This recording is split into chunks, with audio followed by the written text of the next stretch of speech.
স্বাভাবিক বন্যা ছিল না। অন্যান্য বছরে যেসব জায়গায় বন্যা হয়, এটা সম্পূর্ণ ভিন্ন জায়গার বন্যা। আসসালামু আলাইকুম। বিশেষ করে যারা দূরে আছেন, আমরা দূর থেকে আপনাদেরকে দেখছি, তাদের সবাইকে আমরা সালাম জানাচ্ছি। আসসালামু আলাইকুম।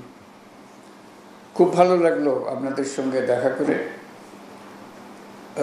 প্রথম যখন আমরা দায়িত্ব গ্রহণ করি সরকারের, প্রায় সঙ্গে সঙ্গেই এই বন্যা শুরু হয়েছিল।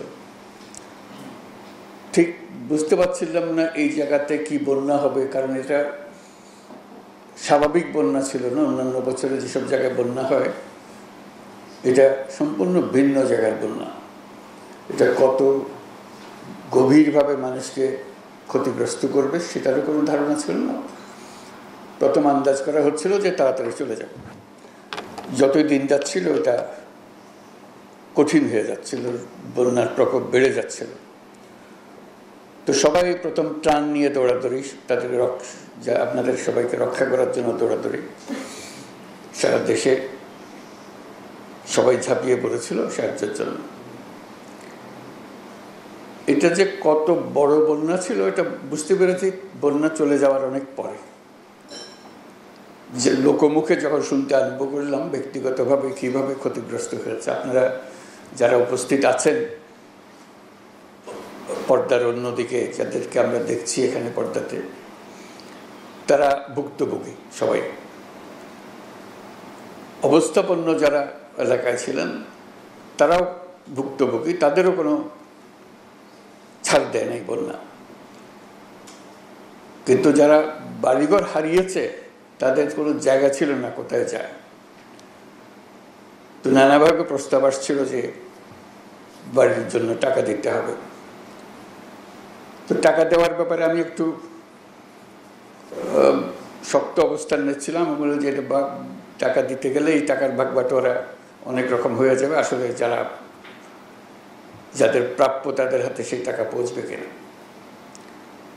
তখন একটা প্রস্তাব আসছিল যে আশ্রয়ণ প্রকল্পের মাধ্যমে করা। আশ্রয়ণ প্রকল্প সম্বন্ধে আমার পরিষ্কার ধারণা ছিল না, নামটা জানা ছিল। তো ভাবলাম যে দেখি এটা কি করা যায়। পরে জানলাম যে এটা সেনাবাহিনী করবে, তাহলে একটু স্বস্তি পেলাম যে না, এটা অন্তত টাকাটা সঠিকভাবে ব্যবহার হবে। আজকে এটার সমাপ্তি উপলক্ষে যে চাবি বিতরণ, আপনাদের হাতে চাবি তুলে দেওয়া, এটা ভালো লাগছে যে টাকাটা সঠিক ব্যবহার হয়েছে এবং ঘরটাও সঠিকভাবে নির্মাণ হয়েছে। অনেক সময় টাকা ব্যবহার হলেও গুণগত মান ঠিক হয় না। আজকে গুণগত মানের ব্যাপারেও আশ্বস্ত হলাম এবং টাকাটা যে ব্যবহার হয়েছে, আমরা যে টাকা দিয়েছিলাম তার অর্ধেক টাকাতে কাজটা করেছে। ওটা উল্টো খবর। সাধারণত যে টাকা দেওয়া হয় তার থেকে দ্বিগুণ আবার চাওয়া হয়। এটা যা দেওয়া হয়েছিল তার অর্ধেক ব্যবহার হয়েছে। এই অর্ধেক টাকাতেই 300 ঘর তৈরি হয়েছে। এটাও একটা আনন্দের খবর। আমরা সেনাবাহিনীর যারা কাজে নিয়োজিত ছিলেন, এটা স্বাভাবিক পরিস্থিতিতে গৃহ নির্মাণ ছিল না, অস্বাভাবিক পরিস্থিতিতে গৃহ নির্মাণ ছিল। এটা বিশেষ আলোচনার বিষয় যে এর মধ্যেও গুণগত মান ঠিক রাখা, জিনিসপত্র হাজির করা। ঘর নির্মাণ করতে হলে তো অনেক জিনিসের সমাবেশ করতে হয়। এটাও কঠিন ছিল। রাস্তাঘাট বন্ধ ছিল, চলতে পারছে না, ব্রিজ ভেঙে গেছে, রাস্তাঘাট ভেঙে গেছে, এর মধ্যেই কাজটা করতে হয়েছে। আজকে যে ছবিগুলো দেখলাম তাতেও ভালো লাগলো, যেটা সুন্দর বাড়ি হয়েছে। তা আমরা সবার পক্ষ থেকে সেনাবাহিনীকে অশেষ ধন্যবাদ জানাচ্ছি। এই বিপদের দিনে তারা আমাদেরকে আশ্বস্ত করতে পেরেছে এবং আজকে পেছনে ফিরে তাকানোর সময় আমরা বুঝতে পেরেছি যে এটা চমৎকার কাজ হয়েছে। ভবিষ্যতে এরকম দুর্যোগের সময় তাদেরকে আমরা কাছে পাবো, আমাদের ভরসার স্থল হবে, যে আমরা জানবো যে সেনাবাহিনী এই কঠিন কাজ, এই কঠিন পরিস্থিতিতে সঠিকভাবে আমাদেরকে করে দিতে পারবে। এবং যারা এই কাজে সরাসরিভাবে নিযুক্ত ছিলেন ও স্থানে কাজ করেছেন, তারা হয়তো আজকে উপস্থিত নাই, তাদেরকে আমরা সবার পক্ষ থেকে ধন্যবাদ জানাচ্ছি। যে যেখানে আছেন আমরা অশেষ কৃতজ্ঞ। এই দুর্যোগের দিনে আপনারা সামনে এগিয়ে এসেছিলেন এবং সুন্দরভাবে এই বাড়ি নির্মাণ করে দিয়েছেন। তো কাজে এটা একটা ছোট্ট প্রকল্প,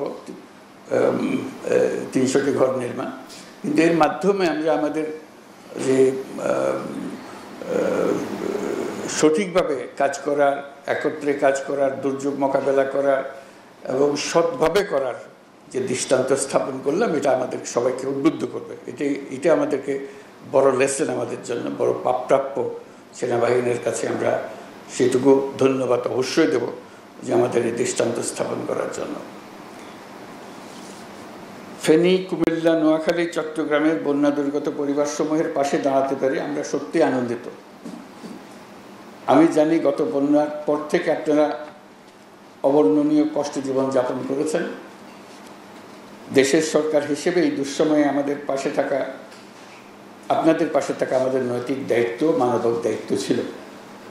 সেজন্য গত বন্যার ভয়াবহ পরিস্থিতি সামলে ওঠার সাথে সাথেই সরকার আপনাদের জন্য বসতবাড়ি নির্মাণ করে দেওয়ার পরিকল্পনা গ্রহণ করে। এই পরিকল্পনা বাস্তবায়নের জন্য প্রধান উপদেষ্টার কার্যালয়, মুখ্য সচিব, বাংলাদেশ সেনাবাহিনী ও স্থানীয় প্রশাসন নিরলসভাবে পরিশ্রম করেছে। এই জন্য আমি তাদের সবাইকে আন্তরিক ধন্যবাদ জানাচ্ছি। এর মাধ্যমে যারা বাড়ি পেয়েছেন, আজকে যাদেরকে দেখলাম, যারা চাবি গ্রহণ করেছেন বাড়ির, তাদের সবাইকে অভিনন্দন জানাচ্ছি যে আপনাদের এই দুর্দিনে আপনাদের পাশে থাকতে পেরে আমরাও স্বস্তি বোধ করছি যে আমরা আমাদের দায়িত্ব পালন করতে পেরেছি। এই বাড়িটি আপনার একটি অবলম্বন, মাথা গোঁজার একটা জায়গা। এখানে আপনারা পরিবার পরিজন, সন্তান সন্ততি নিয়ে বসবাস করবেন। যেহেতু এখন মাথা গোঁজার মতো একটা ব্যবস্থা হয়েছে, এখন একই সাথে আপনাদের সন্তানদের উন্নত ভবিষ্যৎ গড়ে তোলার দিকেও নজর দিতে হবে। তাদেরকে ভালো মতো পড়াশোনা করাবেন, যাতে ভবিষ্যতে তারা ভালো মানুষ, ভালো নাগরিক এবং ভালো উদ্যোক্তা হতে পারে। দেশের মানুষ আপনাদের পাশে দাঁড়িয়ে যে সাহস জুগিয়েছে, সেই সাহস সবসময় মনের মধ্যে ধারণ করবেন এবং দেশের মানুষ আপনাদের সঙ্গেই থাকবে। এই সহমর্মিতা দেশের সকল মানুষের মধ্যে এবং সকল প্রজন্মের মধ্যে ছড়িয়ে পড়লেই আমরা একটা সাহসী এবং স্বনির্ভর জাতি হিসেবে গড়ে উঠতে পারব। আপনাদের সকলের জন্য শুভেচ্ছা জানাচ্ছি এবং সেনাবাহিনীর সব কর্মীদের যারা এই কাজে যুক্ত ছিলেন তাদের কাছে বিশেষভাবে কৃতজ্ঞতা জানাচ্ছি। সেনাবাহিনীর যারা উচ্চ পদে আছেন তারা এটা দেখাশোনা করেছেন, সুন্দরভাবে জাতির সামনে একটা দৃষ্টান্ত স্থাপন করেছেন, সেজন্য তাদেরকে ধন্যবাদ ও অভিনন্দন জানাচ্ছি। এই প্রকল্প বাস্তবায়নের জন্য নিয়োজিত জেলা প্রশাসনকে, সেনাবাহিনীর 24 ও 33 পদাতিক ডিভিশনের সবাইকে আন্তরিক ধন্যবাদ জানাচ্ছি। সবাইকে ধন্যবাদ।